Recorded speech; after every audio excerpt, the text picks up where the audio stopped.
Welcome to அன்பு Sudha kitchen. இன்னைக்கு பொட்டுக்கடலை மாவுருண்டை லட்டு எப்படி செய்கிறதுன்னு பார்க்கலாமா வாங்க. இதுக்கு 1 கப்பு பொட்டுக்கடலை, 1/2 கப்பு சீனி, ஏலக்காய், முந்திரி, திராட்சை எல்லாம் எடுத்து வச்சுருக்கேன். ஒரு கடாயில் மிதமான தீயில் பொட்டுக்கடலையை போட்டு நல்லா ரோஸ்ட் பண்ணி எடுத்து வச்சுக்கோங்க. ஸ்பீடு வேண்டாம், மிதமான தீயிலையே எடுத்து வச்சுக்கிறது நல்லது. இதை தனியாக ஆற வச்சுக்கணும். அதே கடாயில் கொஞ்சம் பச்சரிசியை போட்டு அதையும் பொரிச்சுக்கணும். ஏன்னா இந்த மாவுருண்டை பிடிக்கையில் நல்லா மாவாயிரும் பொட்டுக்கடலை, அப்போ நாக்கில் போய் ஓட்டும். ஆனால் இதையும் சேர்த்துக்கிட்டோம்னா, அந்த பச்சரிசியை சேர்த்துக்கிட்டோம்னா சூப்பராக இருக்குங்கிறதுக்காக நான் கொஞ்சமாக பச்சரிசி போட்டிருக்கேன். உங்களுக்கு தேவைன்னா போடுங்க, இல்லாட்டி வேண்டாம்.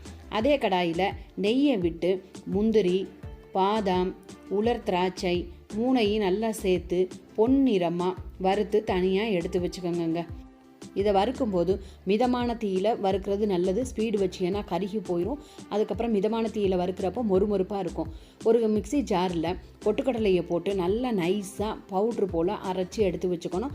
அதை தனியாக ஒரு பவுலில் மாற்றி வச்சுக்கோங்க. அதே மிக்ஸி ஜாரில் 1/2 கப்பு ப்ரௌன் சுகர் எடுத்துருக்கேன். அதையும் போட்டு 10 ஏலக்காயும் போட்டு நல்லா நைஸாக அரைச்சி எடுத்துக்கிட்டேன்னா இந்த மாதிரி பவுட்ரு போல் வந்துடும்.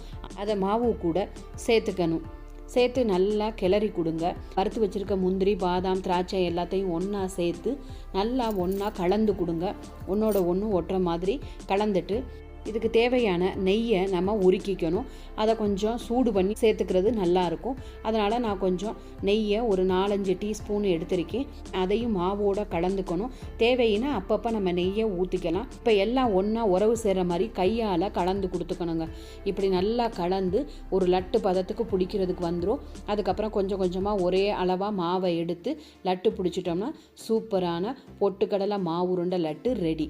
இந்த லட்டு செய்கிறதுக்கு ஒரு 10 நிமிஷம் இருந்தால் போதுங்க. குயிக்காக செஞ்சு முடிச்சிட முடியும். டேஸ்ட்டு அல்டிமேட்டாக இருந்துச்சு.